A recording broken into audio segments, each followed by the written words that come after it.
guys, Jessie here from Urban Legends Antiques, and this week we are bringing an old mission style rocking chair back to life. We're going to recover it. I'm not painting it, as promised. I'm not painting it. We're just going to give it a little cleanup, oil it down, and see if we can revive it.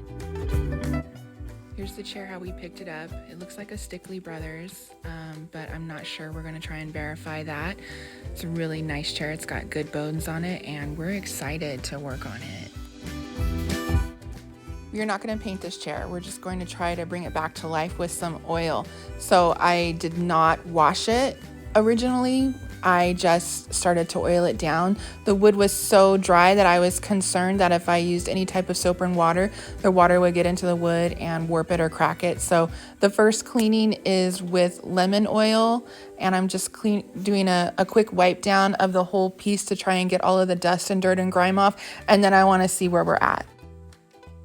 I've done the one side and now I'm moving over to the other, and you can see already the wood is getting a lovely hue to it as I'm cleaning it. The wood is actually absorbing in the oil, and as I'm wiping it, you'll see occasionally that I'll touch the wood because I can feel the dust coming out. What happens is the wood will absorb the oil in and then push out any dust that is in the wood, and the oil will condition the wood and just bring back that beautiful color of it. Already with just one pass over with the lemon oil and a wipe, the wood is starting to warm up and look really, really good. It's absorbing the oil nicely, and I'm working my way through getting into every nook and cranny and crevice inside and out to get the wood a chance to absorb it all. I saw this when I was cleaning Lifetime Furniture, Grand Rapids Bookcase and Chair Company, Hastings, Michigan. And that looks like it says chair number 690. So I thought this was a Stickley because of this, the way these look. It's a very mission style. So I'm gonna look it up online and see what it's worth. So while I'm working on finding out the name of this company on the internet and doing a search of the brand and the value of the chair, Chuck has taken it into the garage and he's working on the second cleaning of it. He's using a fine steel wool scrubber that's made specifically for refinishing wood and the lemon oil, and he's spraying it down and scrubbing it. It's important to note that when you're doing this type of work, it requires a gentle touch and a lot of patience. Two things that I don't have. This is a perfect job for Chuck. He has oodles and oodles of both gentleness and patience. He's scrubbing it nice and slow and bringing it back to life. Look on the left side to the right and you can see the difference. We're going to do a close-up here so you can see exactly what I was talking about. The black on the edge of the chair there, he's going to scrub it. He's going very gently, taking his time, and you're going to see all of the grime come off and the beautiful color of the wood slowly get restored into the piece. After he's done doing that, he's going to return with a paper towel and wipe back any of the leftover dirt that's on the piece and give it a good cleaning. We've moved back in the kitchen and I'm going to recover the seat now. The velvet is frayed and so is the padding underneath. It's just falling apart. So I bought some padding from Walmart, and then I bought the piece to go over it as well to smooth it all out, and that is all going to be underneath this lovely faux suede fabric that I purchased that I think is going to be perfect for this piece. So now you're going to see me just start to take the velvet off, and it's disintegrating in my hands. It's just falling apart as I'm cutting through it. I don't think this is going to be very hard to take apart. I think I should be able to just rip it off once I get it open. I was right. It's really easy to take off. The fabric is literally disintegrating in my hands as I'm pulling it off. It doesn't take a lot of muscle. It doesn't require any special tools or equipment. I'm just able to pull this off really, really easily. Sometimes I like to save old fabric for other pieces, but not this one. It's going right into the trash.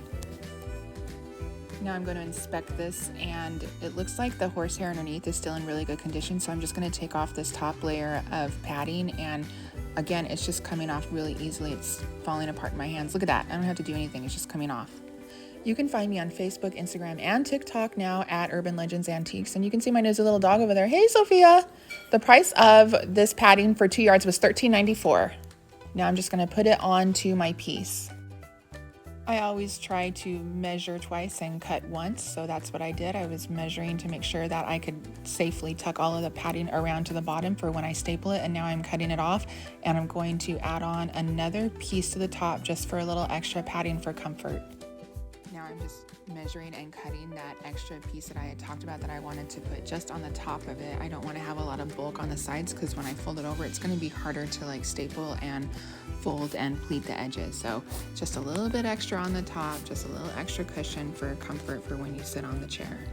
Now that I have that extra bit of padding measured and cut out, that is going to be my first layer. So I'm going to put that one down first, and then I'm going to use the rest of the padding and I'm going to put it over the whole piece, and that is going to be the part that I fold and tuck and use when I staple. Onto the third layer of padding, $7.48 for 2 yards of this one. And this is a much thinner padding, and it sits between the thicker padding and then your fabric, and it helps for both pieces to grip together without having to use glue, and you get like a smoother finish when you're done. And it's also, you know, it's more comfortable to sit on. When the more padding you have, the better, I think.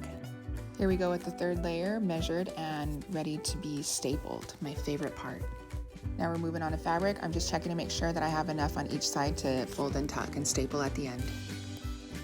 All right, I've got it flipped over and I'm getting ready to staple. I'm using my handy dandy Harbor Freight stapler, my favorite. I like to use staples that have teeth in them. I feel like when I staple through with the staple gun that they have a better grip on them and they can push through the fabric easily. The staples go teeth up when you put them into the staple gun. Okay, I've got all the fabric pulled up and stretched, turning the gun off of safety so that way I can use it. Safety first. You never know who's going to run around and touch your staple gun and staple themselves by accident. So one staple on one side, and then I'm going to turn it around and I'm going to put a staple on the other side as well. And then this will just hold the fabric in place as I pull and stretch the fabric and staple it. And now for the fun part. Now I'm going to start really reupholstering the piece. I'm just going to continue and staple along the edge there and get the fabric pulled and stretched nice and tight and recover this chair seat. I'm just trimming off the extra bulk on the edges. I don't want that to get in the way when I fold and pleat and make my corners. Okay, this is the last side. I'm stapling the padding onto the inside of the chair so it stays out of the way, and then I'm going to pull really, really tight onto this part. This is the front of the chair, so I want to have a nice smooth front, so I'm going to make sure it's nice and taut for a good even finish at the end. I always add a dust cover onto the bottom of my seats for a finished professional look. Home stretch, last couple of staples in before the seat is done. Woo woo! Last but not least, online, the chair is worth $12.50 in its original form. Since we had to recover it, we won't charge that much. I'm thinking somewhere in the $250 to $400 range. Okay, so once again, we recovered this chair in this faux leather. It's like a tooled saddle look to it. We oiled the top, and then we used a fine steel wool scrubber, and we sprayed it with oil and scrubbed it again to get more of the dirt and the crud off of it, and we just brought it back to life. It's beautiful. Thanks again for following. Don't forget to like and subscribe to my videos. I'm Jessie from Urban Legends Antiques, and thanks for coming along for the ride. Look at that. Look at her rocking.